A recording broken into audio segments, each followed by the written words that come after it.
KBS 열린 토론.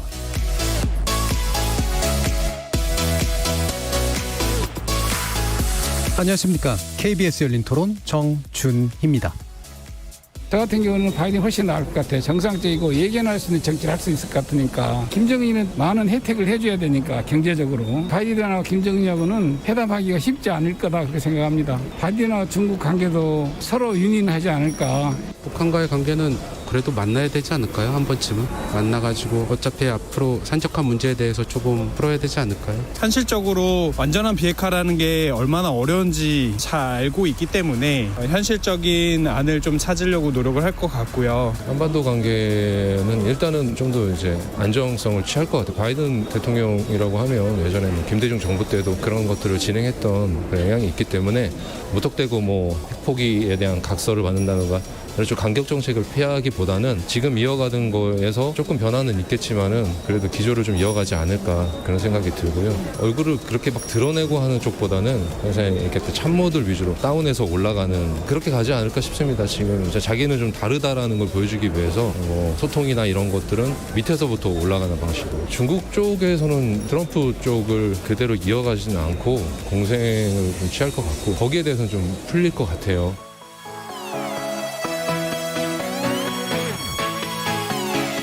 거리에서 만나본 시민들의 목소리 잘 들으셨습니까? 오늘 토론 주제는 바이든식 이란 모델 북비핵화 해법 될 수 있을까입니다. 바이든 행정부를 이끌어갈 내각 인선이 속속 마무리되면서 북핵 문제를 포함한 한반도 정책에 적잖은 변화가 예고되고 있습니다. 바이든 당선자는 미국의 외교 정책을 총괄하는 국무부 장관 자리에 토니 블링컨 전 국무부 부장관을, 외교안보 라인의 또 다른 축인 백악관 국가안보부 장관에 제이크 설리번 전 부통령 국가안보부 장관을 지명했는데요. 블링컨과 설리번 두 사람 모두 오바마 행정부에서 이란 핵 합의를 이끌어냈었다는 점에서 트럼프식 톱다운 방식이 아닌 대화와 제재를 병행하는 이런 모델이 북핵 해법이 대두되리라는 그런 전망도 나오고 있습니다. 이런 점에서 대북 제재에 키를 쥐고 있는 중국의 협조를 얻기 위해 바이든 행정부가 어떤 행보를 또 보일지 주목되고 있는데요. 오늘 KBS 열린 토론에서는 세 분의 외교안보 전문가 모시고 북핵 해법으로 떠오른 바이든식 이란 모델 점검해보고요. 향후 미중 관계까지 전망해보는 시간 갖도록 하겠습니다. KBS 열린 토론은 여러분이 주인공입니다. 문자로 참여하실 분은 샵 9730으로 의견 남겨주십시오. 단문은 50원, 장문은 100원의 정보 이용료가 붙습니다. KBS 모바일 콩, 트위터 계정 KBS 오픈, 그리고 유튜브를 통해서도 무료로 참여하실 수 있습니다. 시민 논객 여러분의 뜨거운 참여 기다리겠습니다. KBS 열린 토론 지금부터 출발합니다. 살아 있습니다. 토론이 살아 있습니다. 살아있는 토론, KBS 열린 토론. 토론은 라디오가 진짜입니다. 진짜 토론, KBS 열린 토론.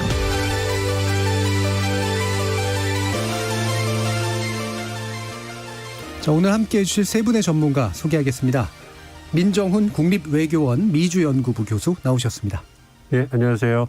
자, 그리고 전 청와대 외교안보수석실 선임행정관을 역임하셨던 이인배 협력안보연구원장 자리하셨습니다. 네, 안녕하십니까. 자, 그리고 정대진 아주대 통일연구소 교수 함께하셨습니다. 네, 안녕하십니까. 자, 이렇게 세 분과 함께 바이든 행정부의 이제 대북 정책 그리고 외교안보에 관련된 논의들 나눠보려고 하는데요.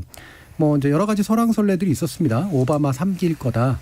아니다. 2008년 그 시점과는 지금이 다르다. 분명히 다른 방식의 접근이 이루어질 것이다. 여러 가지 이제 의견들이 좀 있었는데 지금 인선하시는 것들을 보면서 어느 정도 약간 감이 좀 잡히시는 부분들이 좀 있는지 의견 먼저 전반적인 총평 들어보고 구체적인 논의하도록 하겠습니다. 먼저 민정훈 교수님께 여쭤볼까요? 예, 말씀해 주신 것처럼 바이든 행정부의 이제 외교 안보 라인들이 이제 서서히 윤곽을 잡아가고 있죠. 말씀해 주신 것처럼 이제 그분들이 나오고 있는데 아무래도 그분들의 면면을 보면 이제 전반적으로 이제 민주당 정권에서 이미 이제 잔뼈가 굵은 이런 인사들이다 이렇게 말씀을 드릴 수가 있죠. 클린턴 행정부, 오바마 행정부를 거치면서 전문가들이 이제 포진이 됐습니다. 그래서 블링컨 국무부 장관 후보자라든지 제이크 설리번 국가안보 보좌관이라든지 이런 분들이 다 이제 과거에 특히 이제 오바마 행정부 그리고 길게 본다면 클린턴 행정부에서 예. 같이 이제 우리말로 하면 한솥밥을 이렇게 드셨던 분들이기 때문에 그런 부분을 고려해 본다면 이제 오바마 상기가 될 거다.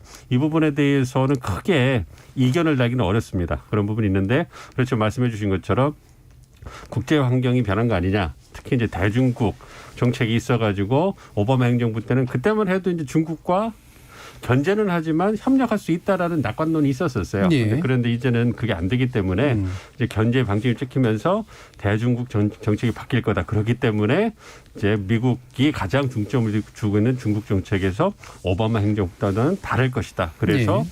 정책 기조가 달라지는 거 아니냐 뭐 이런 말씀을 하시긴 하는데 대중국 정책에 있어서 그래도 제가 볼 때는 트럼프 행정부와는 다르게 협력도 이렇게 추구할 부분을 할 거기 때문에 예. 크게 그렇게 불안정성은 없을 거라 생각하고요. 한마디 정책은 전략적인 대로 북미 관계 돌아가지는 않겠지만 큰 예. 틀에서 원칙에 기반한 외교를 한다는 부분에서 오바마 행정부 때와는 그렇게 크게 차이는 안 날 수 있다.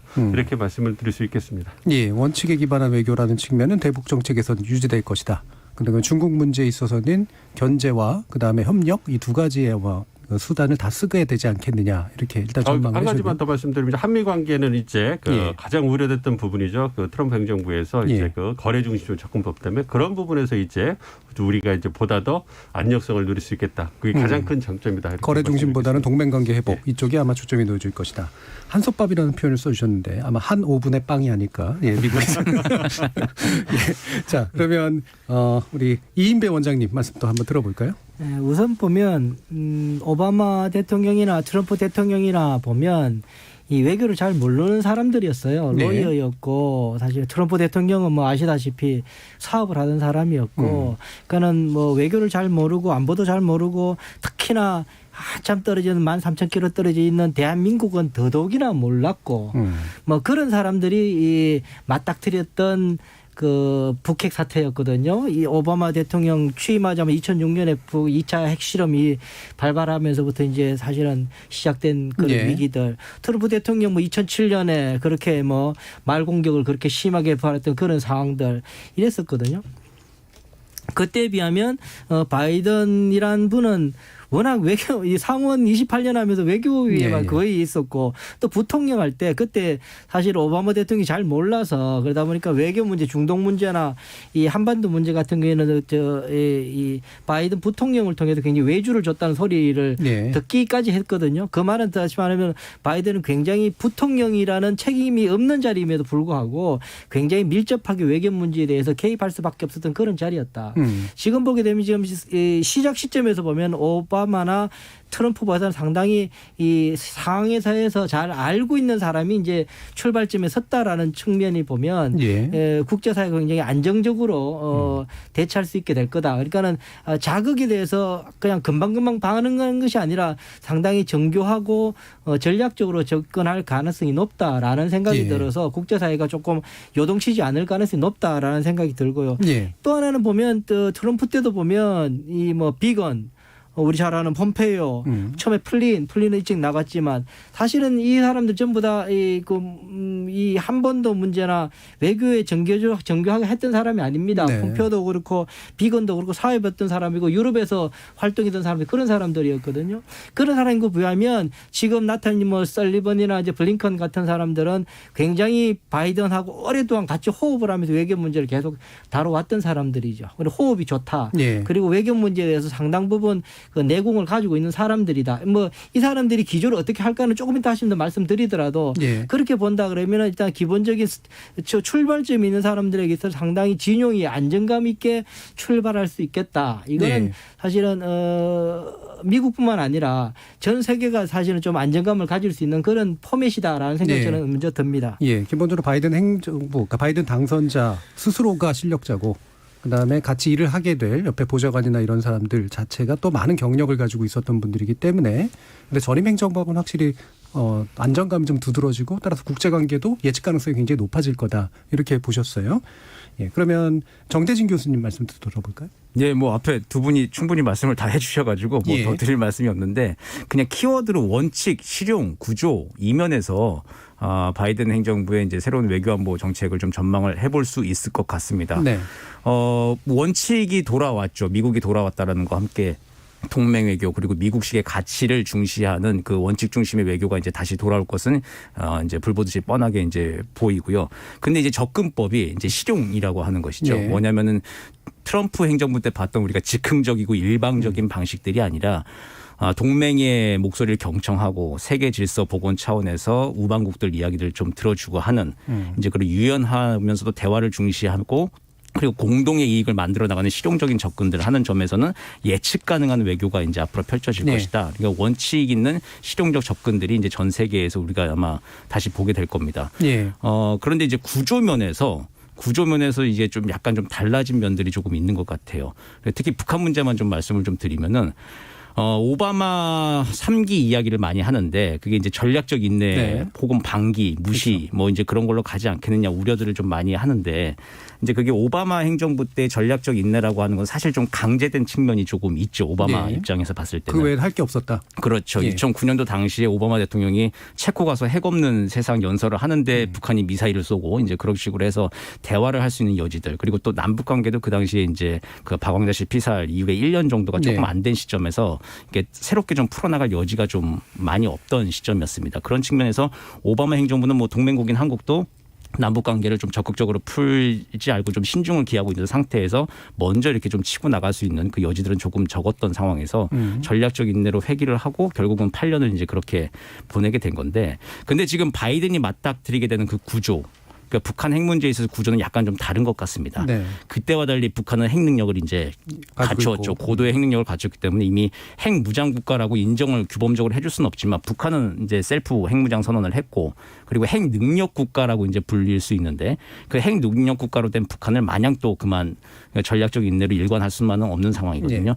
그렇기 때문에 어쨌든 대화와 접근 이라고 하는 것들을 좀 할 수밖에 없는 상황. 그런 면에서는 좀 원칙 있는 실용적 접근을 통해서 새로운 이제 그 대북 접근들이 아마 좀 예상되지 않을까 이제 그렇게 생각하고 있습니다. 기본적으로 보시는 그 시각은 되게 비슷하시고 그다음에 덧붙여서 확실히 그 오바마 행정부 시절과는 여러모로 구조적인 조건들이 달라져 있기 때문에 어떤 식으로는 행동에 나서지 않을 수밖에 없다는 거 이분을 강조해 주셨습니다. 자 그러면 한번 인선 내용들 한번 짚어보죠. 일단은 민정훈 교수님께 한번 여쭤봐야 될 것 같은데 지금 이제 토니 블링컨 이 이제 국무부 장관이잖아요. 기존에 이제 오바마 행정부 때는 굉장히 중량급 우리가 다 아는 그런 클린턴이라고 하는 이제 클린턴 계열의 이제 국무부 장관이었습니다만 지금 이제 그 토니 블링컨이라는 분은 뭐 종종 언급이 되긴 했었는데요. 어떤 인물로 우리가 좀 평가를 할 수 있습니까? 말씀해 주신 것처럼 힐러리 클린턴처럼 그 어떤 중량감 있는 정치인은 아니죠. 왜냐하면 이분은 전형적인 미국 엘리트의 외교 전문가입니다. 그러니까 워싱턴 띵크탱크라든지 관료 출신이고 그러니까 우리나라하고 좀 다르게 미국은 우리는 뭐 외무고시나 이런 게 없기 때문에 미국은 이제 그 대학을 졸업하고 이제 국무부 입사하고 이제 승진을 하다가 이제 정무직으로 올라가게 되면 이제 그 근무를 하시고 이제 행정부가 바뀌면 나왔다가 띵크탱크 근무하다가 다시 발탁되고 이런 식의 이제 그 패턴을 보여주거든요. 그러니까 전형적으로 그 길을 밟아 오신 분이에요. 그래서 그리고 말씀해 주신 것처럼 바이든 그 지금 당선인과 굉장히 이제 그 친분 관계가 그 좋고 그래도 꽤 오랫동안 큰 참모로 일을 해왔기 때문에 그리고 이번에 이제 수천 명에 달하는 바이든 당선인 측의 외교안보 라인의 어떤 수장으로서 끌어온 분이기 때문에 어떻게 보면 핵심이죠. 실세죠. 그러니까 우리나라 말로 한다면 실세이기 때문에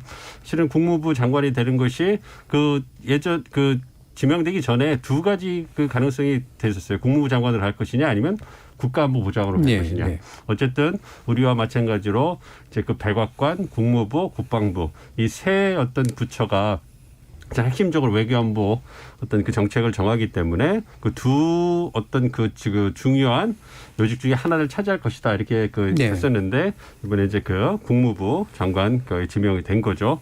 그렇기 때문에 아무래도 바이든 대통령을 이제 당선이 취임하면 독대할 수 있는 최측근이고 그렇기 때문에 국무부 장관으로서 이제 미국의 대외 정책의 어떤 기조라든지 이런 부분을 실질적으로 끌어나갈 제이크 설리반 어떤 국가안보부 장관과 이제 함께 이렇게 끌고 난 사람이기 때문에 뭐 힐러리 클린턴만큼 어떤 우리가 익숙한 이름 아니지만 네. 최측근으로서 바이든 행정부에 있어서 실세로서 대외 정책의 키를 잡고 움직일 수 있는 사람이다.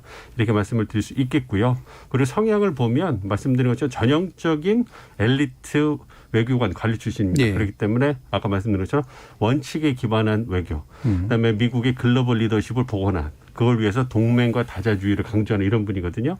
이 부분이 한미 동맹에 있어서는 좀 안정성을 강조할 수 있다는 부분에서 좀 그 장점이 있는데 북미 관계에 있어서 뭔가 이제 그 트럼프 행정부 때 정상회의를 통해 가지고 뭔가 이제 과거의 어떤 원칙이라든지 절차가 가로막혀서 뛰어넘지 못했던 부분을 정상 간의 어떤 예. 리더십을 통해서 뚫을 수 있지 않을까 이런 기대가 있었거든요. 그런 부분에 있어서는 이제 좀 그 희망의 메시지를 주기는 어려운 거죠. 예. 원칙 기반에서 실무 중심으로 해서 쭉쭉 치고 올라가는 거를 강조하는 분이시고 그리고 경제 제재를 레버리지를 써가지고 북한을 대화의 그 장으로 나오게 만들어야 된다 이런 예. 태도를 갖고 있는 분이기 때문에 이런 걸 생각해 본다면 이제 북미 관계에 있어서는 원칙으로 돌아가기 때문에 다소 시간이 걸릴 수는 있다. 그래서 우리 정부가 그 부분에서 촉진하기 위해서 보다 더 적극적인 역할을 해야 된다. 이러한 목소리가 많이 나오고 있는 상황입니다. 그러니까 꼼꼼하고 이제 치밀한 인물로서 이제 전문가로서 이해가 되는데 그러면 요거 간단히 더 설명해 주시죠. 그러니까 이분이 이제 이란 핵합의를 만드는데 이제 기본적으로 기여를 한 사람이라고 하는데 그러면 이 기본 입장이 이 국무부 장관으로부터 아마 그렇게 기조가 나가게 될 것이다라고 예측이 좀 가능한가요?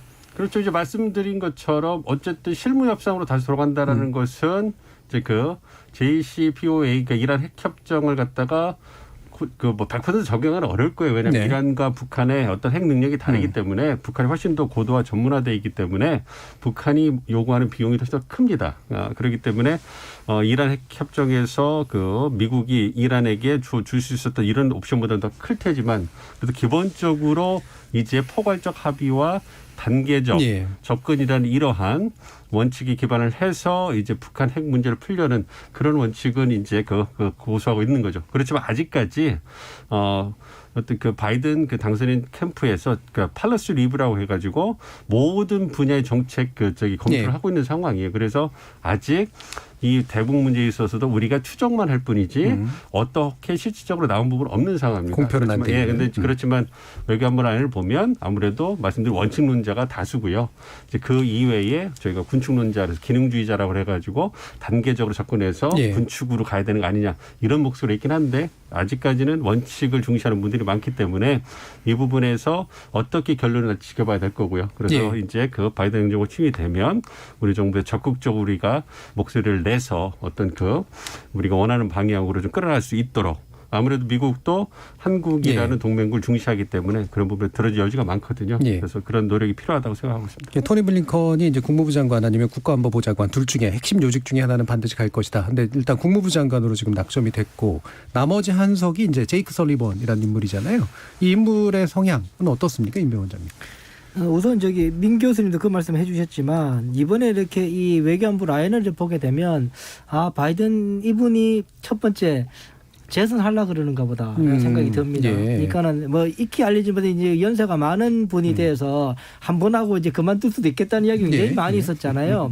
사실 한 번 하고 말려 그러면은요 국무부 장관 자리는 정무적으로 굉장히 무게감 있는 사람이 해야지 그렇죠. 조율이 되고 예. 그 공화당을 상대를 할 수 있습니다. 그래서 이제 주로 사실 블링컨보다는 이제 쿤스가 크리스 쿤스 상원의원 델라웨어 상원의원이 이제 국무장관으로 한번 올렸던 게 바로 그거였거든요. 그러니까는 국무장관은 사실은 1년에 100일을 비행기 속에 있어야 될 정도로 온 나라 돌아다니면서 이제 사람을 만나야 되고 정무적으로 외교장관이 아니라 국무라 그러지 않습니까? 그건 사실은 굉장히 많은 일을 한다는 이야기거든요. 외교만 하는 것뿐만 아니라 여러 가지를 해야 되는 사람이고 서열도 2위고요.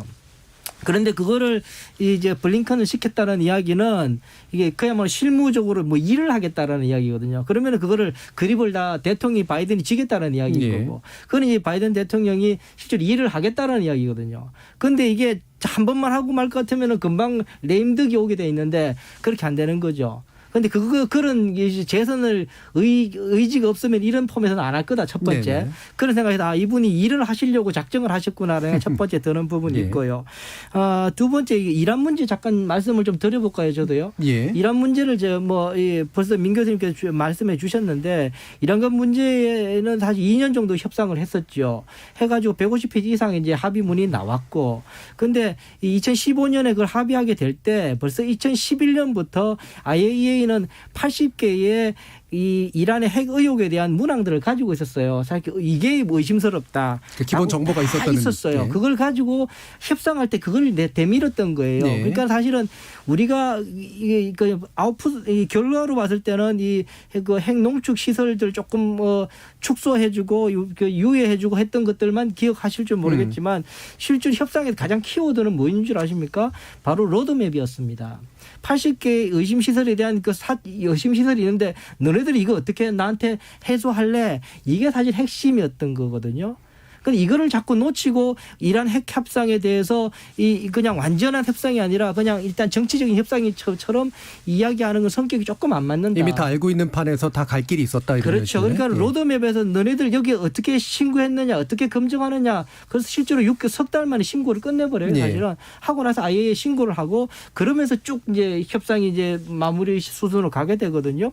그렇게 본다 그러면 저는 이제 이 설리번이 이 핵협상, 이란 핵협상을 했대. 키워드가 로드맵이었다. 그런 네. 의미에서 이란 핵협상을 이 벤치마킹에서 북핵을 하게 될 때 설리번 브링컨이 가져올 핵심 키워드는 로드맵일 가능성이 높다라고 네. 봐요. 로드맵의 첫 번째 단계는 신고와 검증 문제가 있다. 예. 그렇게 본다면 나는 오히려 앞으로 이 블링컨 라인에서 굉장히 신고 검증 문제에 대해서 강화할 가능성이 저는 있다라는 생각이 듭니다. 그리고 이제 제이크 설리번 이야기를 하면 설리번은 사실은 이제 블링컨 후임으로 바이든 부통령의 안보 보좌관으로 들어갔거든요. 네. 그 정도로 이게 라인이 계속 있기 때문에 호흡이 굉장히 좋을 겁니다. 예.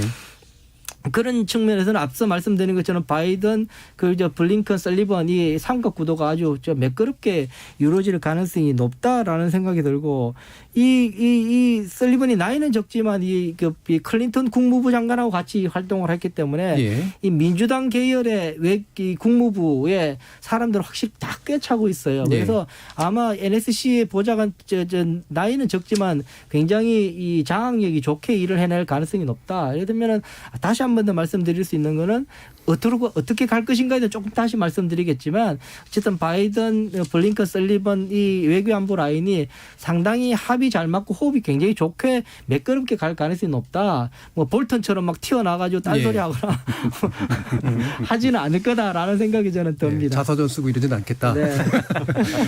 자, 그럼 이제 되게 중요한 인물 토니 블링컨 국무부 장관하고 제이크 설리번 국가안보부 장관 그리고 바이든 대통령 당선자를 정점으로 한 이 삼각 아주 그냥 똘똘 뭉쳐져 있는 이 구도가 안정감 있게 만들어질 것이다라는 말씀을 주셨는데 그러면 정대진 교수님 보시기에 그래서 이것이 만들어내는 시너지 효과랄까 하는 것과 그다음에 우리가 또 주목해야 될 어떤 다른 인선의 영역들까지 좀 포함해서 좀 우리가 어떤 걸 봐야 될까 이건데 예를 들면 아직 확정은 안 됐지만 이제 국방장관으로 로이드 오스틴 흑인 출신의 이제 장성이 될 것 같다라고 하는 얘기까지 나오고 있는 마당에서 보면 어떤 것들에 우리가 또 주목하는 게 좋을까요? 그 오스틴 그 전 중부 사령관이죠. 예. 여기도 보면은 지금 뭐 블링컨 이제 장관 지명자 후보자하고 이제 뭐 설리번 이제 그 국가안보 보좌관 이제 후보자와 비슷하게 이제 바이든 캠프, 바이든 라인에 있는 사람이라고 좀 보면 될 것 같아요. 예. 그러니까 뭐냐면은 이 중부 사령관을 지냈을 때 그때 바이든 대통령이 부통령을 하고 있었거든요. 그리고 부통령을 하면서 중동 문제를 주로 바이든 부통령이 맡아서 했습니다. 그때 중부 사령부가 미국의 이제 중동 지역을 담당하는 사령부입니다. 그래서 이제 현지의 사정들, 군사 문제들에 대해서는 이 오스틴 그 장군하고 이제 긴밀하게 상의를 했었던 거죠. 현장에 예. 있는 장군이기 때문에. 그렇기 때문에 역시 이제 블링컨이나 설리번과 비슷하게 서로 합을 그동안 많이 맞춰왔던 예. 사람이 다시 이제 국방장관으로 들어오겠다라고 하는 전망이 지금 높은 것이죠. 그렇게 되면 이제 안정감. 그러니까 한번 우리가 봤던 거예요. 오바마 때 이제 바이든 부통령 캠프가 그 라인이 어떻게 움직였는지를 봤기 때문에 그러니까 예측 가능한 범위 내에서 이제 우리가 움직이는 미국이라고 하는 것을 우리가 다시 한번 볼 수 있는 예. 가능성이 높아졌다. 이제 그 점에서 이제 평가를 좀 할 만한 것이고요. 그리고 오스틴 그 만약 중부 사령관이 이제 국방장관이 된다라고 하면은 정치적으로 아마 워싱턴 정치적으로 좀 의미가 있는 것 같아요. 그러니까 국방장관의 그 미셸 플로노이라고 하는 그 예, 여성 한참 많이 얘기했었죠. 얘기가 많이 됐는데 아마 방산업체랑 좀 많이 아하. 가깝다. 예. 그리고 이제 국방 관련 싱크탱크를 운영하고 있는데 이제 그러면서 이제 아마 민주당 일각에서는 이제 아마 방산업체랑 너무 가까운 거 아니냐라고 하는 의혹이 좀 있었던 것 같아요. 그리고 그 국토안보부 장관을 했던 제이 존슨이라고 하는 사람도 있었는데 업무 스타일에 있어서 아마 조금 워싱턴에서 예. 문제 제기가 좀 일각이 있었던 모양입니다.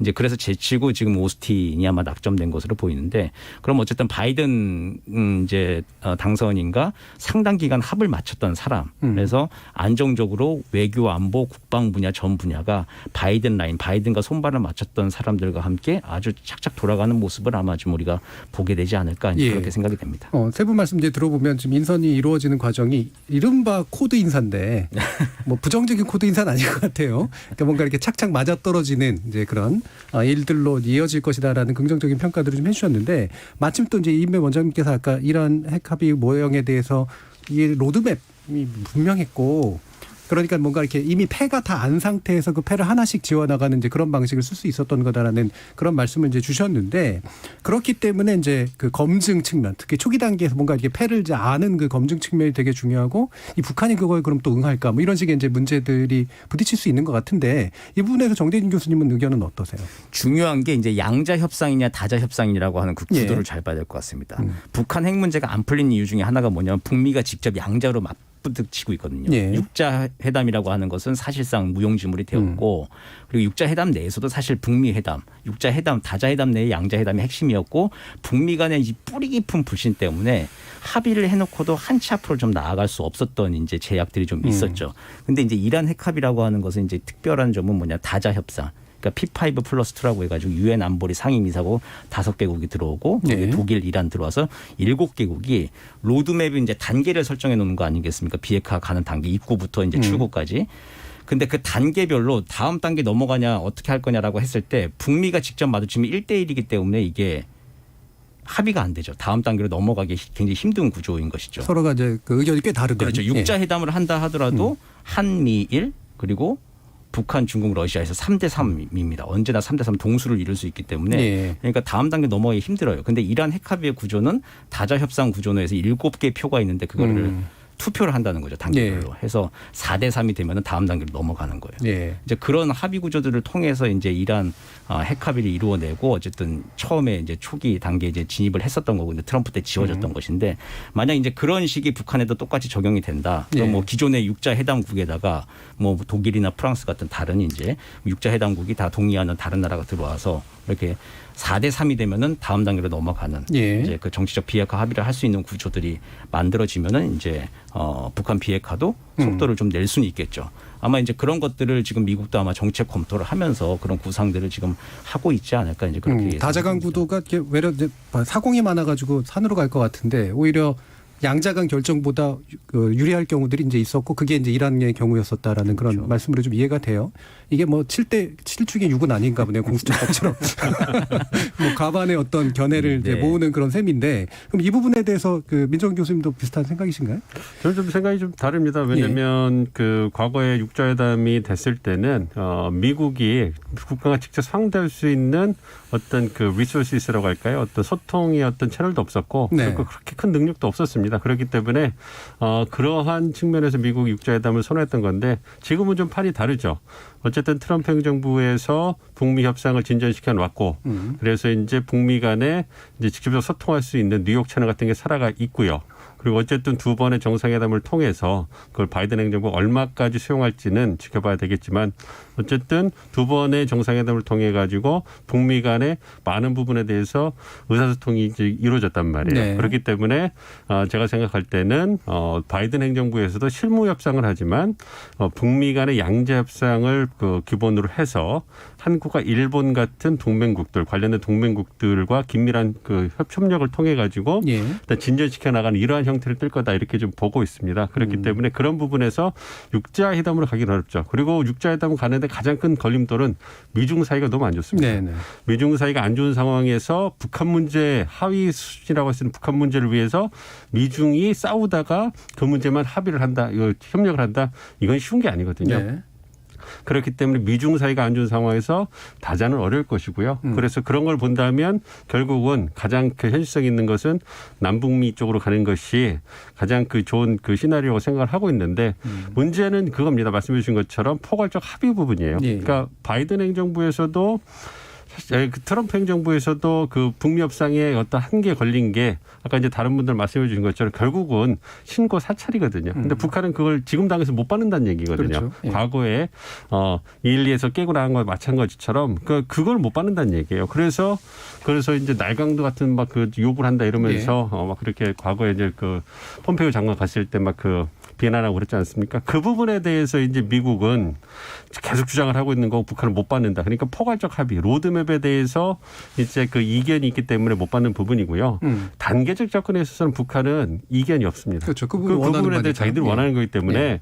그래서 키는 미국이 이 그 포괄적 그 로드맵의 합의에 있어서 어디까지 융통성 있게 받을 수 있느냐 이 부분이거든요. 예. 예. 그리고 이러한 융통성을 주기 위해서 북한이 얼마만큼 양보를 해줄 것이냐. 예. 이 부분이 해결이 안 되면 그 쉽지 않을 것 같습니다. JCPOA도 포괄적 합의가 바탕이 됐었고 트럼프 행정부에서도 결국은 포괄적 합의와 그다음에 이제 그 동시에 병행적 조치였거든요. 예.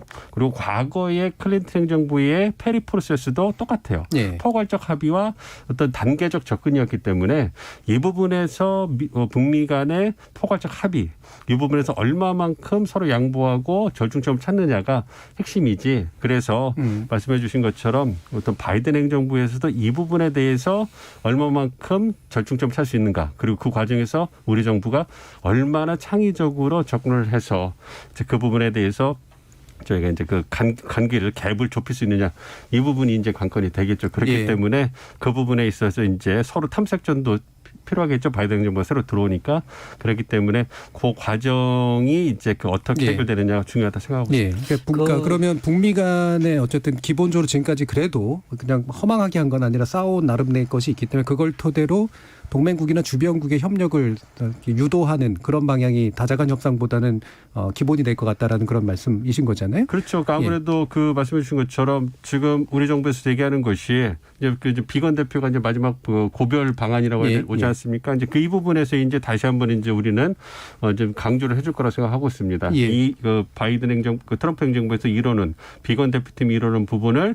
그냥 다 이렇게 물거품 만드는 것이 아니고 바이든 행정부에도 좋은 것은 다 전달해 예. 주어서 이제 그 부분 그 토대 위에서 그 협상이 2라운드가 될 수 있도록 이 부분이 필요한 거죠. 그래야 예. 속도를 내서 그 전진시키고 있는 거고 북한 입장에서도 허망할 거 아닙니까? 만약 트럼프 예. 행정부 단계에 다 날아가 버리면 우리가 뭐 한 거지? 미국 어떻게 믿을 수 있지? 이렇게 되기 때문에 또 북미 신뢰 그 문제에 있어서도 이제 그 중요한 부분을 생각을 하고 있습니다. 예. 이인배 원장님. 일단 사실은 이 북한 핵 문제 1990년 이후에 30년 동안 사실은 전 세계에서 이 북한의 협상은 모든 협상을 해봤습니다. 남북 협상 91년에 남북 기본 합의도 해봤고요. 미북 간의 제네바 합의도 해봤고요. 4자 회담이라는 것도 네. 해봤고요. 6자 회담이라는 그렇죠. 것도 해봤고요. 정상회담까지 해본 거예요. 미북 간에. 그러니까는 모든 형식의 이 북한과 협상은 다 해봤어요. 결론 안 났죠. 사실은 그래서 사실은 제가 볼 때는 그 이 행위자 액터가 누가 더 참여하는가에 대한 논쟁은 별로 이제 앞으로 없을 거다. 결국은 이제 북한의 마음을 전략적 선택을 어떻게 하게 할 것인가가 네. 아마 핵심적인 것이 될 거다. 또 하나 제가 말씀하고 싶은 건 지금 한간에도 여러 가지 이야기 중에 하나가 뭐냐면 조금 우리가 좀 조심하거나 조금 다시 멈춰서도 생각해 봐야 될 거는 스몰 딜이냐 빅 딜이냐에 대한 이야기인데요. 예. 그러니까는 뭐 빅 딜은 이제 트럼프가 실패했다. 스몰 딜은 이제 북한도 원하는 거고 하니까는 뭐 협상의 진전이 있을 거다. 트럼프도 사실은 이제 스몰 딜을 하려고 그랬죠. 처음에 이제 그러니까는 스몰 딜과 빅 딜의 차이는 뭐냐 하면요. 북한의 핵폭이 그러니까 그 최종 상태라고 엔드 스테이트라고 하는데 네. 최종 상태에 대한 선언 그리고 앞서 말씀드린 것처럼 신고 검증에 대한 로드맵 이것이 있으면 빅딜이 되는 것이고 그것이 안 되기 때문에 스몰 딜도 안 되었던 거거든요. 네. 결국은 바이든 정부가 들어서도 이 문제에 걸려 있어요. 지금 스몰 딜, 빅 딜은 하나도 안 중요합니다. 그건 뭐 포괄적 합의네 뭐 단계적 합의네 당연히 단계적으로 해야 되죠. 그걸 언제 한 번에 다 합니까? 다 하게 돼 있는데 결국은 미국하고 북한이 만나서 이 핵 포기에 대해서 어떻게 최종 상태 북한이 하고자 하는 최종 상태에 대해서 미국이 수용을 하고 거기에 대해서 북한이 가지고 있는 핵 능력에 대해서 그것을 보여주고 이걸 어떻게 해체해내겠다라는 것 서로 그 중간중간에 보상 체계가 들어가겠죠. 예, 예. 그것이 있지 않은 한 사실은 아무런 진전이 없는 거죠. 그러니까 자꾸 이거를 스몰딜 빅딜이라고 이야기하는 것보다 실질적으로 이 엔드 스테이트라 최종 상태에 대한 합의가 가장 중요한 거다라는 생각을 저는 하게 됩니다. 예, 그러니까 스몰 딜 빅딜이 우리가 흔히 생각하는 이제 옵션 대립 구도가 아니라 큰 틀, 그러니까 네. 최종 단계에 대한 합의를 토대로 그렇죠. 중간 어떻게 뭐 제재를 그렇습니다. 풀어주든 뭐든 하는 그런 식의 그렇죠. 문제인 거다. 예. 결국 이제 포괄적 합의라고 하는 아까 이제 말씀 주셨던 논의하고도 연결은 되는데 지금 우리가 흔히 이란 핵 합의라고 부르는 게 원어를 보니까 이제 조인트 컴프리헨시브 플랜 오브 액션이잖아요. 그러니까 전반적인 행위의 어떤 계획을 포괄적으로 딱 정해놓고 그 안에서 이제 하나씩 문제를 해결해 가는 이런 방식이었지만 그게 이제 현재 북한과의 관계에 있어서 결국 그렇게는 해야 되는데 어떻게 할 것인가 이제 문제 가지고 다시도 될 것 같아요. 근데 그 중에 그러면 일부 마감하기 전에 한번 찍어주실 게 중국 문제잖아요. 네. 아까도 이제 민정훈 교수님 말씀 주셨듯이 중국의 협력을 끌어내야 되는데 뭐 제재를 강화하건 풀어주건 간에 근데 이 중국과 미국 간의 관계가 완전히 좋지는 어려운 상황에서 결국 뭐 다자회담의 틀이 됐건 중국이 어떤 협력을 얻어내는 게 쉽지 않을 거다라는 이제 그런 말씀이세요. 이 부분은 정대진 교수님 어떻게 보세요? 그 미국과 중국이 지금 어쨌든 경쟁 관계에 들어갔다라고 하는 거는 그 세계가 다 알고 있는 얘기고 이제 중요한 행위자 변수가 이제 북한이죠. 북한이 이제 미국과 중국 쪽에 줄타기를 하면서 어느 쪽 사안별로 단계별로 어느 쪽에 좀 더 협상을 하고 좀 시계를 힘을 좀 실어주느냐에 따라 가지고 조금 이제 협상의 판이 좀 달라질 수가 있겠죠. 그런데 이제 북한의 입장에서 근데 애가 타는 게 뭘 거냐면은 이 북한의 비핵화라고 하는 전략적 목표에 대해서 미국과 중국이 공통의 인식을 좀 가지고 있다라고 하는 거죠. 이게 핵을 가진 북한을 그대로 둘 수는 없거든요. 미국이나 중국이나. 그 점에서 이제 아마 북한은 이게 좀 굉장히 좀 전략적인 딜레마, 좀 골치가 많이 아플 겁니다. 시진핑 주석이 작년에 북한을 왔을 때도 협력하겠다고 밝힌 부분이 체육관광, 문화, 청년, 이제 그런 비제재 분야에 대해서 협력하자 이제 그런 얘기를 하고 갔거든요. 예. 이제 북한 제재 분야 풀고 이제 그 핵을 가지고 있으면서 경제 성장을 하고 싶은데 중국도 거기에 대해서는 시원하게 도와주지 않겠다. 이제 그런 입장이기 때문에 이런 상황에서 이제 북한이 어느 쪽을 사안별로 택하느냐에 따라서 이제 요동치긴 하겠지만 근데 미국과 중국의 이제 전략적 목표가 비핵화라고 하는 게 이제 일치된 상황에서 그러니까 다른 문제들에서는 싸움을 하겠지만 한반도에서 북한 비핵화라고 하는 그 목표에 대해서는 아마 공동의 이제 전략들을 좀 취할 것이고 제재 이행에 대해서도 북한을 길들이기라고 하는 차원에서라도 이제 중국도 좀 협력을 하고 그런 부분에서들은 이제 미중 간에 약간 좀 협력 구도들이 생길 수 있는 여지들도 좀 있는 것이고 거기서 이제 북한이 어떻게 반응하냐에 따라서 사안별로 시기별로 좀 아마 출렁일 것 같습니다. 예. 그러니까 북한의 옵션이 그렇게까지 많지는 않다는 이제 말씀으로 들리는데 이인배 원장님 어떠세요? 그러니까는 우리가 사실은 이 트럼프 정부가 시작합니다. 시진핑을 만났어요. 만나서 아주 장시간을 이야기하면서 그때 이 한반도 관련 동북 공정 이야기까지 해서 트럼프 대통령 머릿속에 한반도가 중국의 일부다라는 생각을 심어줬다라는 이야기 정도까지 뼈아픈 그런 이야기까지 있을 정도로 시진핑은 외교를 성공했죠. 그때 이제 트럼프 대통령이 그때 시진핑에게 아웃소싱을 했죠. 북한 문제 당분간 내가 참아줄 테니까 네가 한번 해결해 봐라라고 줬었죠. 그래서 이제 시진핑이 나섰었죠. 해결을 못했었죠. 북한이 그때 당시에 중국에서 나온 이야기 아이씨 왜 우리 그럴 만한 능력도 없는데 미국 트럼프 쟤네들은 왜 우리 보고 하라 그래 라고 했다라는 거예요. 중국 내에서요? 그렇죠. 실제로 제가 그 말씀 드린 이유는 중국이 중요하죠. 중요하지만 중국이 그러면 북한 핵 문제를 근원적으로 해결할 수 있을 만큼 능력이 있느냐. 의지는 그 사람들 의지까지는 우리가 헤아릴 수 없을지 모르겠지만 능력이 있느냐에 대해서 역사상으로 보게 되면 별로 우리가 그렇게 능력이 아주 결정적인 능력까지 있다고 보기는 의심스럽다. 저는 지금까지 보게 되면 늘 중국은 이렇게 해요. 너 핵실험하면 혼나? 뻥 해요. 그러면 가만히 있다가 다시 이제 또 수습해주고 막 그러면 전 세계가 막 하면 이제 제재 막 하려 그러면은 그래도 인도적 지원은 풀어줘야 돼 해서 구멍 내주고 해서 그러니까는 결국은 저는 이제 쉽게 이야기하면 자식 이기는 부모 없다고 사고치고 북한이 사고치고 나면 중국은 이제 다시금 이제 수습해서 이제 중국이 망하는 건 안 되거든 중국으로서 북한이 망하는 거는 중국으로서는 굉장히 고통스러운 일이 되기 때문에 안 망하게 하기 위해서라도 일단은 이게 다독거려야 되는데 그 정도까지 영향력은 있지만 북한으로 하여금 태도를 변화시킬 수만큼의 영향력이 있다? 저는 예. 그렇게 보질 않습니다. 다시 한 번 더 말씀드리면 자식 이기는 부모 없다. 예. 그 말이 저는 가장 북한이 중국이 북한을 내한테 한 입장이다. 그런 생각이 든다. 라는 예. 생각이 들고요. 또 예. 하나 중국이 그러면 북한에 대해서 어느 정도까지 움직이는가. 시진핑이 이제 등장을 하도 6년 동안 김정은을 안 만났죠. 사실은 안 만나고 있다가 만난 게 지난해 이제 2018년에 5번을 만나게 됩니다. 내버려뒀어요. 뭐 그때 시진핑이 초청도 해봤고 네. 김정은이가 초청해도 둘 다 뭐 그래서 서로 계속 안 만나고 계속 긋돌다가 2018년에 만나게 돼요. 2018년은 어떤 해였습니까? 트럼프 대통령하고 김정은하고 이제 만나기로 네. 한 시작입니다. 저는 이렇게 봅니다. 쉽게 청취자들께서 이제 말씀드리면 이렇습니다. 중국의 북한에 대한 입장은 미국보다 한 발만 가까우면 된다. 저는 그게 저는 정답이라고 봅니다. 미국이 가까이 가면 중국도 가까이 갑니다.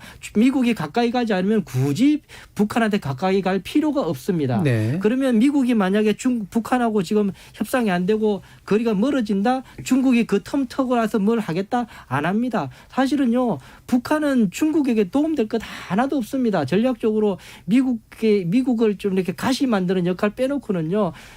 뭐 거기에 수출해서 북한을 수출해서 뭘 돈을 더 벌 수가 있겠습니까? 자원이 있어서 그 뭐 기름을 캘 수가 있습니까? 아무것도 없습니다. 네, 그냥 범퍼 역할이다. 그냥 그것밖에 없습니다. 그걸 사실 전략적으로 아주 최악의 경우에 쓰기 위한 도움 예. 정도 수준이거든요. 그 이야기를 제가 말하면 중국으로서는 최악의 경우만 막을 것 그리고 와서 미국보다는 한 발만 가까울 것 이것이 저는 중국이 북한에 대한 핵심적인 입장이다. 그렇게 그것을 상수로 놓고 우리는 북한에 대한 미국과 한반도 한국이 전략을 나가는 게 맞다라는 생각이 저는 드는 거죠. 그러니까 실제로 중국 데리고, 그러니까 중국이 할 수 있는 게 북한 문제에서 그다지 큰 게 없다. 네. 네, 라는 말씀이신데 그러면 민정훈 교수님 의견까지 듣고 일부 한번 정리해 볼게요. 그러니까 뭐 두 분 말씀에 이제 근본적으로 동의를 하고요. 예. 이제 중국이 북한을 도와줄 얼마만큼 적극적으로 할 것이냐. 뭐 그렇게 북중 관계 그렇게 우리가 뭐 일가 생각하는 것처럼 그렇게 혈맹이 그런 거 아닙니다. 예. 북한 김일성 이제 할아버지가 유언에 남긴 것처럼 뭐 중국을 믿지 마라 얘기한 것처럼 북중 사이는 좋지 않아요. 그래서 중국 사람들 만나보면 북한과 관계는 좋지 않다. 전략적으로 필요하니까 이제 같이 가는 거다 이런 얘기를 하고 북한도 항상 중국을 경계를 합니다. 너무 의존 관계가 크다 보면 예. 아무래도 이제 끌려가는 부분이 있기 때문에 그런 부분을 이제 염려를 하거든요.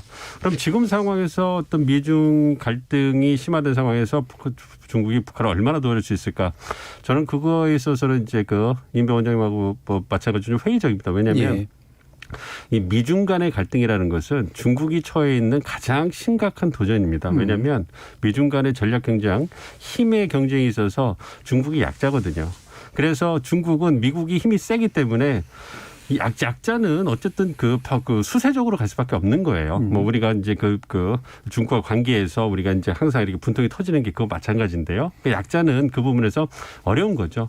그렇기 때문에 미국이 지금 보시는 거 아시겠지만 이제 중국이 말하는 핵심적인 그러니까 하나의 중국 원칙을 자꾸 건드리려고 하고 있고 그 관련 대만, 홍콩을 갖다 흔들려고 그러고 이제 신장 위구르 부분까지 자꾸 건드리고 있지 않습니까? 남중국해에서도 계속 갈등이 고조되고 이런 상황에서 중국이 북한을 도와주기 위해서 미국과의 갈등 정세를 키운다? 예. 그건 논리적으로 말이 안 되는 부분이거든요. 그렇기 때문에 말씀해 주신 것처럼 북한이 필요합니다. 전략적으로 버퍼존이 필요하고 하나라도 전략자산이 필요하기 때문에 전략적으로 필요한데 그렇다고 해서 중국이 갖고 있는 핵심 이익을 갖다가 손상시키면서까지 북한을 끌어안을 만큼 예. 중국이 의지도 없고 지금 여력도 없습니다. 그렇기 때문에 크게 도와주기 어려운 상황이거든요. 그렇기 때문에 그러한 측면을 북한도 잘 알고 있다고 생각해요. 그리고 북한 입장에서는 지금 경제제라든지 코로나19라든지 어떤 홍수로 해가지고 정말 어려운 상황인데 그나마 손 벌릴 수 있는 데 중국밖에 없단 예. 말이에요.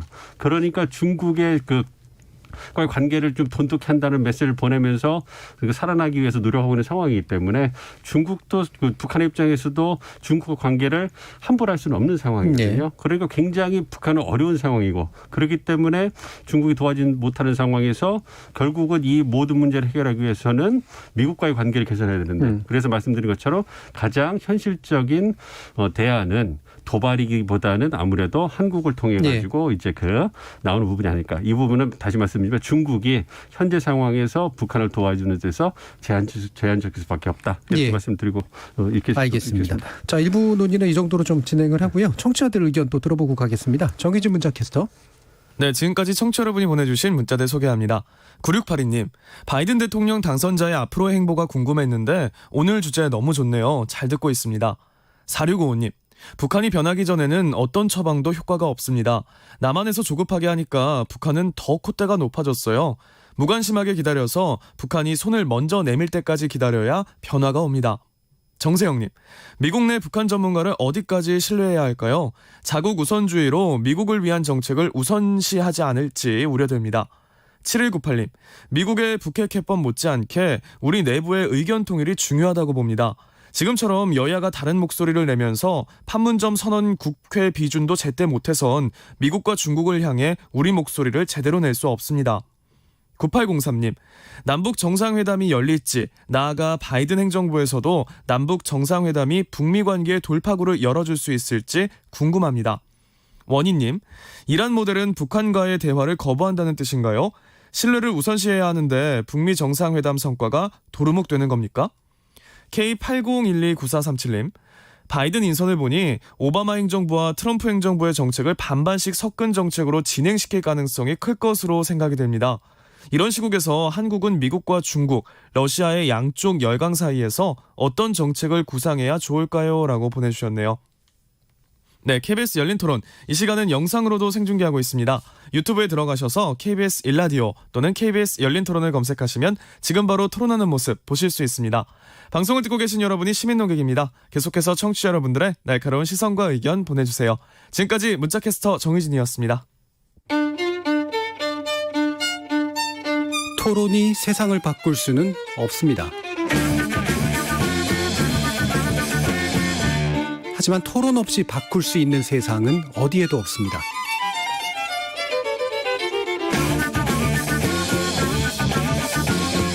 세상의 선한 변화를 갈망하는 당신. 정답이 아니라 질문의 힘을 믿는 당신. 우리 KBS 열린 토론에서 만납시다.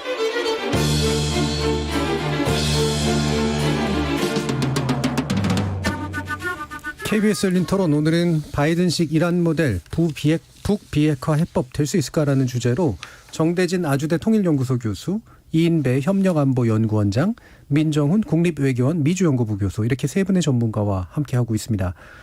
자, 앞서 논의하던 거를 좀 바로 이어가 보면, 일단은 이제 태평양 억지구상이라는, 억지구상 그러니까 되게 억지스러운 구상 같아가지고 예, 요즘 한자가 워낙 잘 안 쓰니까 이게 억제력을 가지게 되는 어떤 구상을 말하는 거겠죠. 자, 여기에 이제 상당한 돈이 투여가 될 것으로 지금 나오는데, 이게 이제 내년 국방 예산안에 포함이 됩니다. 물론 이 부분은 이제 또 바이든 행정부가 들어서면서 또 어떻게 바뀔지는 좀 모르겠지만, 이게 의회의 결정이고 초당적인 대처의 일부라는 그런 관점에서 봤을 때 미국이 이제 기본적인 태도에 연관이 돼 있는 것 같아요. 이 부분에 대해서는 우리가 어떻게 좀 이해를 하는 게 좋을지 임배 원장님 말씀 좀 들어볼게요. 저도 이번에 보니까 실제로 보면 이제 상원에 이제 군사위원회가 있어요. 그러니까 상원은 아직도 공화당이 장악을 하고 있기 때문에 상원에서 했다 그러면은 트럼프 입김 세겠다라는 생각을 할 수 있겠는데, 이번에 상하 양원이 같이 했어요. 하원이 훨씬 세요. 하원이 사실 실험을 다 챙겨가지고 하기 때문에 상원하고 가원하고 같이 해서 이번에 일단 이걸 국방 예산안을 좀 올렸다라는 거예요. 그 이야기는 바이든의 의지도 상당 부분 투영돼 있을 가능성이 높다. 제가 그 말씀 드리는 이유는 지금 국방 예산 이 중국에 대한 억지라고 디터런스라는 억지 구상이라는 것 자체가 그냥 단순히 우리 트럼프 냄새만 나는 것이 아니라 바이든 당선인의 분위기 상당히 여기에 반영돼 있다라는 생각이 하나 든다라는 생각이 들고요. 그러면은 바이든은 당선인은 중국을 어떻게 할 것인가? 속 시원하기는 이제 일부 보수적인 분들은 속 시원한 거는 트럼프처럼 화끈하게 그냥 막 중국을 그렇게 하니까 속 시원해 보이고 그렇게 하게 하는데, 바이든은 대통령은 그렇게 하지는 않을 겁니다. 재미난 미국의 학자가 이야기하는 거는 3C를 이야기합니다. 3C. 3C 이제 코퍼레이션의 협력할 부분이 있을 거다. 보건이나 환경이나 이런 부분에는 협력할 수 있을 것이다. 그들은 컴피티션 경쟁할 부분이 있을 네. 거다. 그래서 이제 그 5G 문제나 그런 문제들에서는 통상이나 5G 문제 같은 경우에는 그렇게 경쟁할 수 있을 것이다. 세 번째 C는 컴프런테이션. 대치도 있을 것이다. 네. 남중국해 문제나 이 인권 문제. 사실 앞서 이제 민 교수님 말씀하셨지만 이게 홍콩에 관한 문제나 이 달라이라 이거 신장 위구르 네.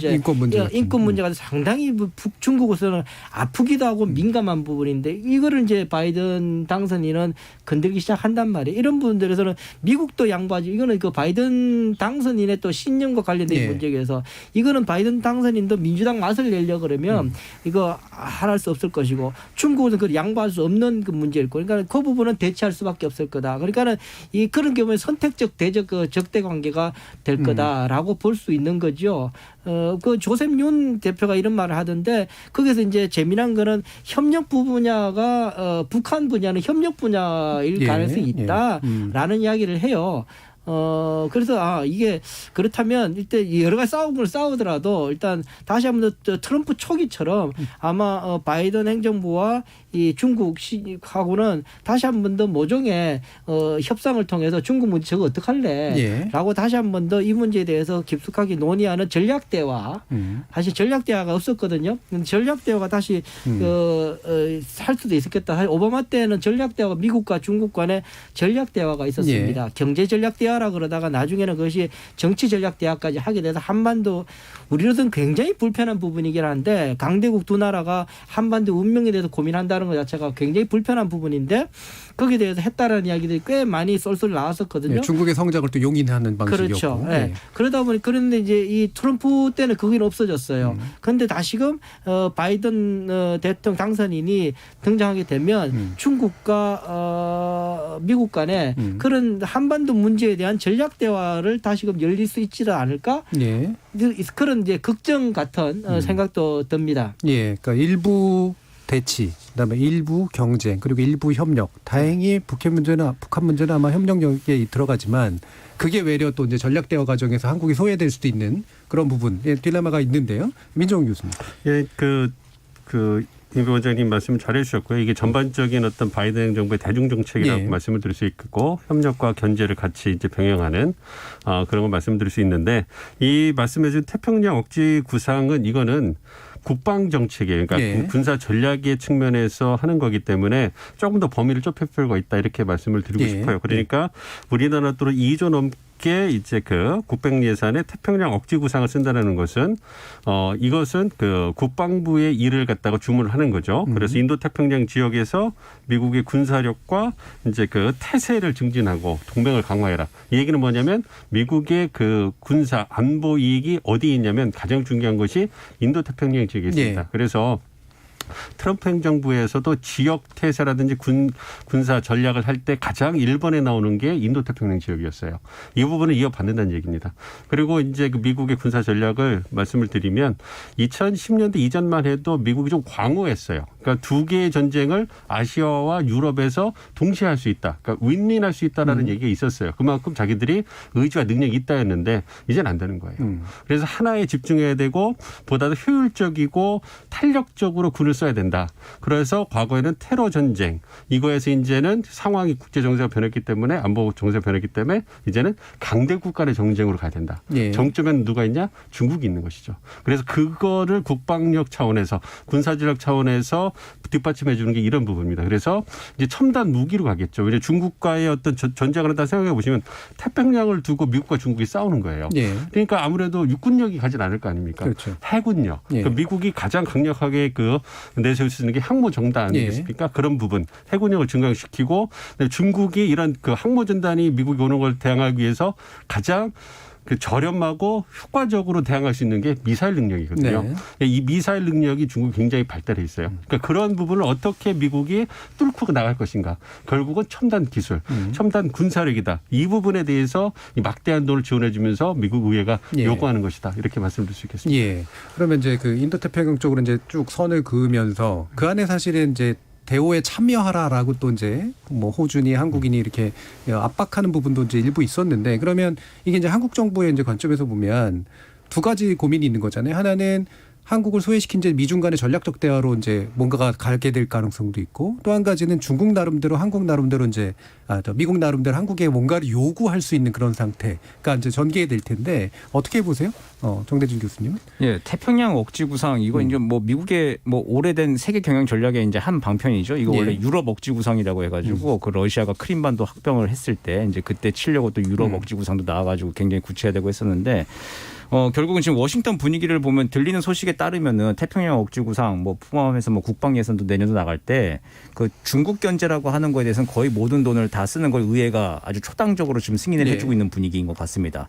그러니까 버지니아급 핵 추진 잠수함을 미 해군은 한 척 더 이제 건조를 하려고 예산 신청을 했는데 의회에서는 2척 정도의 예산을 먼저 배정을 해줬다는 거예요. 해군의 요청이 없었는데도 불구하고 이제 그 정도로 미 의회 내 워싱턴 조야의 분위기는 이제 대중국 봉쇄를 위해서 특히 이제 민 교수님 말씀하신 대로 해군력 강화를 위해서 굉장히 예민하게 지금 움직이고 있는 상황이고 결국 이제 문제는 우리죠.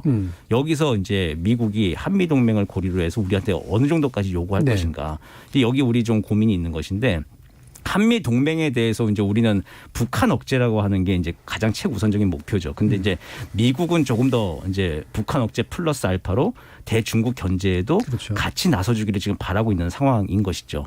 그랬을 때 이제 여러 한미 동맹의 이제 조약들이나 규범의 내용들을 봤을 때 법조문으로 보면은 북한 위협 제거에 일단 멈춰야 하는 것인데 이제 그것도 넓게 해석하면 이제 태평양에서 이제 그 공동 안보 이익 때문에 미국도 동참하라고 또 얘기를 할 수 있고 이제 그런 상황에서 이제 우리는 이제 그 한미 동맹이라고 하는 게 중국까지 칼끝을 겨누는 것으로 가는 게 우리한테는 동맹국인 한국의 입장을 고려해달라고 하는 것. 이제 그거를 좀 정확하게 얘기를 할 수 있어야 될 겁니다. 그 정도까지는 좀 이런. 근데 이제 미국도 그걸 인식을 하고 있어요. 미국도 뭐냐면은 그 일본, 호주, 한국, 대만, 싱가포르, 필리핀 이게 이제 아시아 태평양에서 가장 중요한 나라들인데 근데 한국에 대한 이제 전략적 이익을 이제 분석한 지난 여름에 나온 이제 육군 보고서들이 있는데 거기서 이제 한국 같은 경우에는 한일 역사 관계 같은 것들이 있기 때문에 한미일 안보 협력을 다시 복원하고 그리고 또 중국과의 지리적 근접성과 경제적 문제가 있기 때문에 대중국 이제 견제에 단기적으로 바로 참여하기에는 제약 사항이 있을 것이다라고 하는 걸 미국이 스스로 분석을 먼저 해놓고 있거든요. 이제 단기적으로는 그렇게 힘든데 이게 중장기적으로 미중 간의 어떤 그 공동의 이익들을 만들어 나가고 새로운 세계 질서 재편을 하면서 그 틈에서 이제 서로 협력을 찾아보자라고 하는 차원으로 우리가 이제 동맹의 부분에서 우리의 이익이 뭐고 우리의 전략적 목표가 뭔지에 대해서 좀 솔직하게 다 이야기할 필요는 있을 것 같습니다. 지금 또 이제 왕이 중국 외교부장이 방한했잖아요. 뭐 시진핑 주석 메시지 전했는데 이제 굉장히 좀 이렇게 약간 적극적인 행보를 하고 있습니다. 이게 뭐 먼저 좀 이렇게 좀 움직이는 어떤 발걸음이라고 이제 보는 게 좀 어떨까요? 모를까요? 이인배 원장님. 지금 상황으로 보면 이 미국이 이제 바이든 행정부가 들어서면 이제 출범하게 되면 동맹에 사실은 동맹이 시끄럽지는 않을 겁니다. 그러니까는 트럼프 민교들 앞서 말씀드린 그런 이제 이익 관점에서 보지 않기 때문에 안정적이긴 할 건데 안정적인 속에서 바이든 정부는 한미 동맹의 역할을 상당히 확장시켜낼 겁니다. 그러니까 앞서 그 플루노이 이번에 국방부 장관한테 플루노이가 부원장으로 했던 그 신미국 안보센터라고 있습니다. 그 CNAS라는 곳이 있는데 거기에서 지난달에 보고서를 냈잖아요. 한미 동맹의 블루프린트 보고서가 나왔는데 거기에 뭐 뉴프론트 새로운 개척자라는 이야기를 하면서 한미 동맹이 지금 새롭게 이제 새로운 개척지로 나아가야 된다. 그러면서 이야기하는 것이 이제 보건, 환경, 우주, 사이버 이런 정도까지 다 폭넓게 이제 한미 동맹이 더 폭넓고 지금 그 다분화 분야를 넓혀야 된다. 두 번째 이야기하고 있는 것이 그 영역을 넓혀야 된다. 그런 이야기를 같이 하고 있는 거예요. 동맹의 범위를. 그렇죠. 그거는 이제 한반도 범위뿐만 아니라 정대진 교수님 말씀하신 한반도 범위를 넘어서는 그거는 이제 그 속내는 사실 중국을 고민하고 있는 부분이죠. 이런 것들이 걸려 있기 때문에 굉장히 바이든 정부가 들어서고 나면 거기에 대한 우리로서는 상당히 압박은 있을 거다. 그 첫 번째 단계가 이제 한미일 이제 삼각 협력을 이제 바이든은 적극적으로 나설 것이고 두 번째 그것이 세팅이 되고 나면 그걸 이제 이 인도 태평양 전략에 어떻게 링크 시킬 것인가에 대한 고민으로 또 한 발짝 더 나아가야 될 건데 과연 우리가 그럴 경우에 우리가 어떻게 그것을 이용할 것인가 있는데 왜 이 말씀을 드리냐면 이제 왕 이야기를 하려고 그러는 거죠. 그렇게 미국이 한국을 세게 끌어당기는 부분이 있다 그러면 그것 때문에 이제 중국은 이제 이거 이 바이든 신정부가 출범하기 전에 어떤 식으로든지 그렇죠. 간에 예. 한국 부분에 대해서는 최소한 중립화시키기라도 해야 되겠다는 생각을 할 겁니다. 내 편을 만들지는 못할지라도 최소한 동맹국이니까 자기 편 만들 수는 없겠죠. 예. 그러니까는 미국이 동맹국을 자기 편을 만든다는 거는 미국을 완전히 이제 끝나겠다는 거니까 그럴 수는 없지만 어쨌든 중립화시킬 정도까지는 하려고 굉장히 노력할 거고 예. 그 부분에 있어서 이제 왕위가 왔다 가고 그렇다면 우리 대한민국 정부는 중국에 대해서 이걸 상당히 전략적인 이런 이점들을 우리가 좀 상당히 활용할 필요도 있다. 그냥 시진핑 오십시오라고 좀 그게만 올인할 필요 없이 뭐 이번에 뭐 늦고 해도 뭐 그냥 사실 그 왕이 자체의 문제이긴 한데요. 예. 뭐 그럴지라도 어쨌든 뭐 이제는 우리가 전략적으로 이 미국의 힘을 활용해서 이 움직임을 활용해서 중국에 대해서 우리가 새롭게 만회할 수 있는 기회를 우리가 맞이할 수 있다. 이거를 우리가 좀 잘 살렸으면 좋겠다. 이게 외교죠. 이게 예. 전략가이고. 예. 그런 것들을 잘 활용할 수 있는 기회가 지금 다가왔다라는 생각이 듭니다. 그러니까 아까 말씀드린 이제 미국한테는 아무리 끌어들이려고 하더라도 중국하고 직접 우리가 대립하는 상황에 우리가까지 끌려 들어가는 건 좀 심하지 않습니까랑 중국에 대해서는 약간 이제 몸이 달아있는 상태니까 거기서 우리의 위치를 좀 활용해서 뭔가 이렇게 적극적인 어떤 협상의 어떤 내용들을 잘 채울 수 있는 게 필요하다 이런 말씀이신데 이 부분에 대해서 민정훈 교수님 어떤 의견이신가요? 두 분 말씀에 공감을 하고요. 우리의 국익을 가장 잘 대변하는 게 가장 우리에게는 최선의 외교가 되겠죠. 그래서 아무래도 우리가 미국과의 어떤 그 안보 동맹 관계는 우리가 이제 그 영내에서의 우리의 그 이익을 지키기 위해서 필수적입니다. 예. 이거는 뭐 우리가 갖고 있는 이념을 초월하는 부분이기 때문에 자신감 있게 말씀드릴 수 있는 부분인데 우리가 북한의 위협도 있지만 영내에서 중국 견제라는 부분도 굉장히 중요합니다. 긍정적으로. 예. 그렇기 때문에 이 부분을 고려해야 되고 결국은 이 부분에서 우리에게 뭔가 그 지원군이 될 수 있는 건 미국밖에 없고요. 그리고 대중국 관계에 있어서 한미동맹이 공고할 때 우리의 전략적 가치가 더 빛난다고 생각하고 있기 때문에 이 부분은 우리가 우리의 이익을 위해서 철저하게 이용하는 부분은 우리가 계속 가져가야 된다 이렇게 생각을 하고 있고 예. 중국과의 관계도 굉장히 중요하잖아요. 경제적으로 우리가 봤을 때 중국이 우리의 그 제1 그 교역 상대국이기 때문에 결코 무시할 수가 없습니다. 그렇기 때문에 이 부분에 대해서도 우리가 고려를 해야 되고 그 경제적으로 봤을 때는 미국이 한국이나 일본 아니면 아세안 국가들이 중국과 갖고 있는 교역 관계를 절대 대체해 줄 수가 없습니다. 예. 이 부분에 미국도 알고 있어요. 그래서 우리 그걸 얘기하고 우리의 입장을 이해해라. 그래서 만약에 그 미국이 이러한 우리 사정을 알고 있음에도 불구하고 우리 편에 서라 이렇게 얘기된다면 예. 얘기를 지금 많은 전문가들이 미국 측에 대해 얘기를 하고 있어요. 그러면 미국은 우리한테 어떠한 보장 조치를 할 수 있을 것이냐. 예. 과거의 사드처럼 그 우리를 힘들게 만드는 거 아니냐. 그렇게는 갈 수 없다. 그래서 그러한 부분에 그 욕을 하고 있고 그러한 목소리가 계속 와싱턴에 전달되고 있는 상황이고요. 중국 입장에서 본다면 결국은 가장 두려운 게 아까 말씀드린 것처럼 미중 간의 경쟁에 있어서 약자기 때문에 굉장히 힘들 거란 말이에요. 예. 이런 상황에서 한국이나 일본 같은 주변국들이 미국 측에 탁 붙어버리면 진짜 중국은 사면초가가 될 거란 말이에요. 한국과 일본이 그 미국 측에 붙어버리면 그 파장은 영내로 쫙 퍼져나갈 거란 말이에요. 그렇게 되면 중국은 이 영내에서 고립되는 상황이 올 수 있고 예. 그 부분은 피해야 되죠. 그건 중국의 미래가 없는 거니까. 그래서 가장 약한 고리라고 하는 한국. 이번에 왕이 부장이 일본과 한국을 방문하면서 일본에는 그렇게 원칙적인 얘기밖에 성과가 별로 없었어요. 그나마 한국에서는 그나마 예. 좀 수긍할 수 있는 그게 왔기 때문에 좀 그래 웃음을 지면서 갔는데 그게 아마 일본과 한국이 갖고 있는 전략적 이익의 차이가 있는 것이다. 이렇게 말씀을 드릴 수 있겠죠. 그런 부분을 생각해 본다면 저는 뭐 전략적 균형을 잡는 게 힘들다 이런 얘기를 하지만 그래도 예. 끝까지 할 수 있는 나는 버티다가 이제 최후의 선택을 해야 된다면 선택을 하는 방향으로 가야 되지 않을까 예. 생각하고 있습니다. 한 가지만 제가 좀 예. 보태서 민 교수님 100% 저는 뭐 같이 공부하는 입장에서 저는 뭐 동의하는 하고요. 이거 한번 생각해 보십시오. 중국하고 한국하고 지금 이제 관계를 전략적 동반자 관계라고 그럽니다. 전략적 동반자 관계가 언제 형립된 줄 아십니까? 이명박 그 정부 때 성립됐습니다. 이명박 정부 때는 아시다시피 가장 친미적인 정부라고 이야기할 정도까지 미국하고 딱 붙어서 움직일 때였습니다. 그런데 그 전에 노무현 정부 때도 그렇고 이 전략적 동반자 관계를 만들려고 중국하고 굉장히 예를 들어서 좀 중국이 안 해줬습니다. 노무현 대통령 때 아시겠지만 균형자론까지 나면서 중국과 미국 중간에서 뭔가를 해보려고 했던 정부였지 않습니까? 그때도 중국이 한국을 선뜻 그렇게 격을 높여주지 않았습니다. 예. 언제 높여줬느냐? 이명박 때 가장 친미적인 정부가 들어섰을 때 예. 중국이 끌어당기려고 사실 전략적 동반자 관계를 제안한 것도 중국이었습니다. 제가 그때 청와대 있을 때만 압니다. 예. 그런 상황입니다. 제가 지금 말씀드리고 싶은 것은 뭐 친미하라 그런 이야기 하고 싶은 것이 아니라 지금 상황 속에서는 그게 레버리지가 됐다라는 이야기를 말씀드리고 싶습니다. 균형 관계를 활용해야 된다는 미국에 말씀이시죠? 대해서 세게 우리하고 밀착됐을 때 중국은 훨씬 더 우리에 대한 가치를 높일 수 있기 때문에 그 부분은 우리가 국익이라고 봤을 때 예. 우리가 활용할 지금이 그런 상황이 될 가능성이 높기 때문에 그걸 이용하는 것이 지금 전략적 굉장히 중요한 상황이다라고 예. 말씀드리고 싶습니다. 예. 그러니까 이인배 원장님이 그 청와대 계셨던 시절이 그러니까 이명박 정부 시절이라는 말씀을 스스로 해주셔서 그때를 자랑하려고 하신 말씀이 아니라 바로 현재의 어떤 전략적 선택의 국면에서 어떤 것들이 필요한가라는 걸 역사적인 사례로 말씀을 해주신 걸로 충분히 이해가 될 것 같습니다. 자, 그럼 이제 마무리해야 되는데요.